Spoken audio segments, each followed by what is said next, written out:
What's happening, y'all? It's the boy Don G. This is the Coliseum Sports Show where I call him as I see him. And this is the latest edition of the Coliseum Sports Show. And I just wanted to go ahead and, make a good video and not do a short. I'll probably make my shorts, of course, just to get the views. And that's what I'm doing here. I'm using shorts to go ahead and create my crowd so I can then go forward and make these videos and start, funneling in, the traffic that way. But you know what we're here for. We're here to react to the Michigan versus Washington game. The ending score was 13-34 Michigan. And honestly, from the jump, Michigan got on that ass. Like, hey, it is what it is. There was a running back.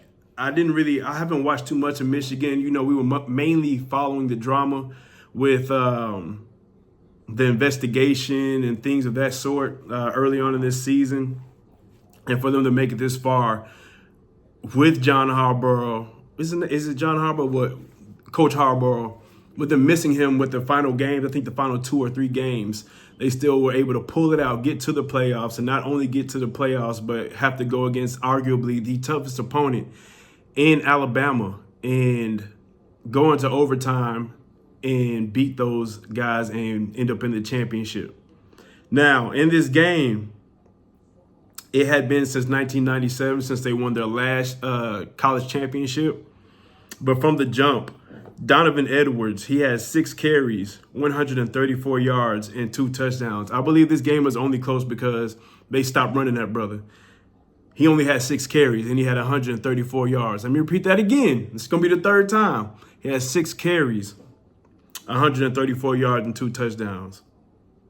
Their starting running back, Corum, he had Blake Corum, that is. I have to, give the brother respect. He is a champion. So Blake Corum, he did have 134 yards and 2 touchdowns, but that was on 21 carries. If they would have kept running the ball with Donovan Edwards, it would have been crazy, bro. They stopped running him, and that's when you saw the void in this matchup. Early on, Michigan dominated, and late in the game, Michigan dominated. And I believe the only reason that is because they stopped running that ball the way they were. Honestly, Texas, they were able to run the ball against Washington as well, but the difference is when they ran the ball, they would get a penalty right after that and send them right back. So that was the main difference. It was them trenches, the defense. Shout out to those DBs because the DBs were playing like the way you're supposed to. They weren't playing no college football defense. They were manning up. They weren't giving them no cushion about 10 yards like Texas does. I'm a Texas fan, so I got to keep reminding you. They were giving them boys all year long, no matter who the opponent was, about 5 to 10 yards every dang play. It don't matter who it was. But Odunze never really got going. He did end up with 87 yards on 5 receptions, but they were not using them. Plays, the other difference was the plays that were automatic, it seemed, by Michael Penix, and he is my MVP. I followed him all year long. And there were throws in this game that he will make in his sleep. He is the best spinner of the ball. And what I mean that is that it naturally comes out his hand and it's a tight spiral. It looks effortless. He can just make it.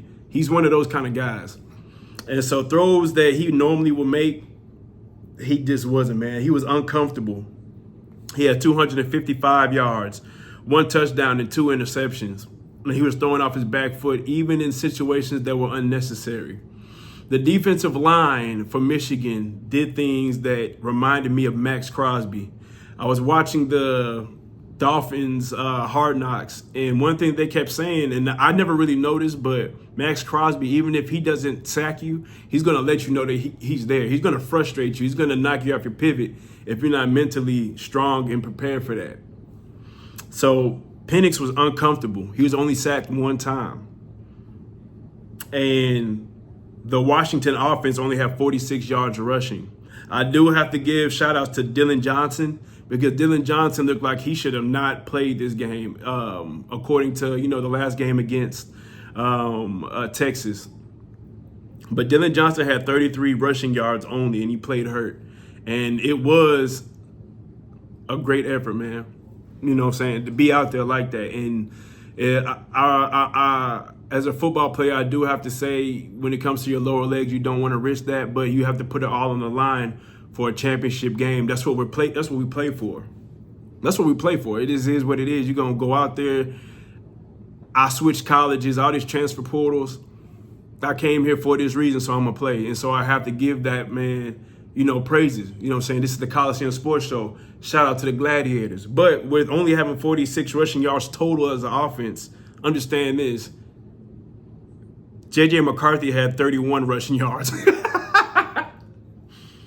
So it was a mismatch, man. And J.J. McCarthy, he only had 140 yards and 0 touchdowns. So it wasn't a game where, he was the main factor. It was that running game. It was the line, and it was the defense, man. The offensive line and defensive line. Because the defense, they didn't get sacks, but they were making him uncomfortable. They were making him move. And ultimately, I think Penix, all those injuries, I think that caught up to him. And I think that was the deciding factor, man. All those injuries, even though I think he is the MVP, but the Heisman, he should have won a Heisman. And he is the best spinner of the ball. If you're uncomfortable, you're going to do a lot of things that's uncharacteristic. And I believe that's what happened today. So, man, I got to give a shout out to Michigan, man. Y'all came out there with a game plan. Y'all had the coach. You had the QB. And you had the defense. And you had the running game. Check, check, check, check. The only thing that I didn't see was spectacular was special teams. But you didn't make any mistakes. So, you got out there clean. You had a game plan. And you ended up handling business and doing more than, you did what you should have. If you score every quarter, which is all you can ask for an offense, that'd be 28 points. And the defense had a crucial interception, at the end of the game to pretty much seal the deal. So the defense had 2 interceptions, 1 sack. They did their job. They held up against, like I said, the best spinner of the ball this year in Michael Penix. They made him uncomfortable, and it just played out this way. Next year, I don't know who my favorites is to take it all home. I don't like to make predictions like that because I like to see people, at least after the first month, people will start separating from each other. And with all these different players transferring and all these quarterbacks transferring, and a lot of people don't even know if they're going to, dedicate and go ahead and go for the league this upcoming draft.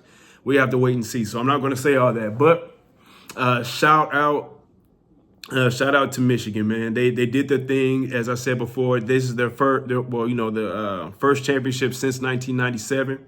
They did their thing.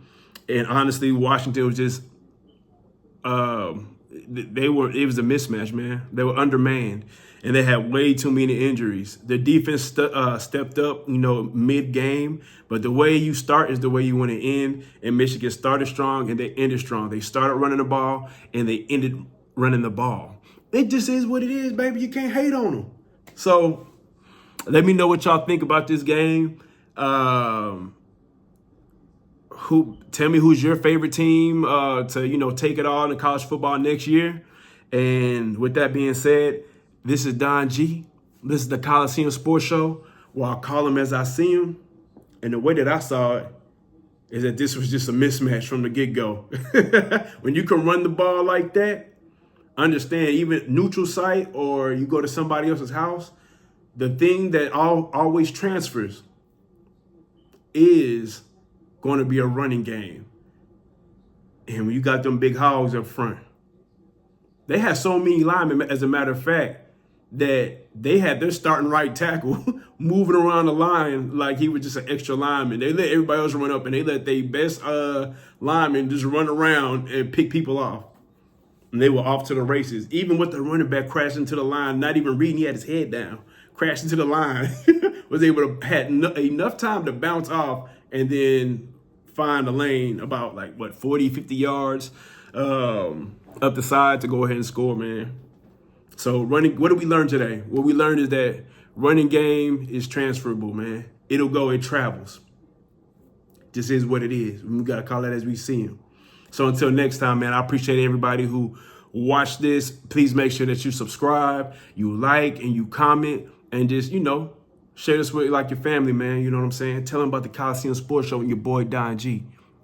But until next time, I'm going to see y'all boys. I'm out. You dig?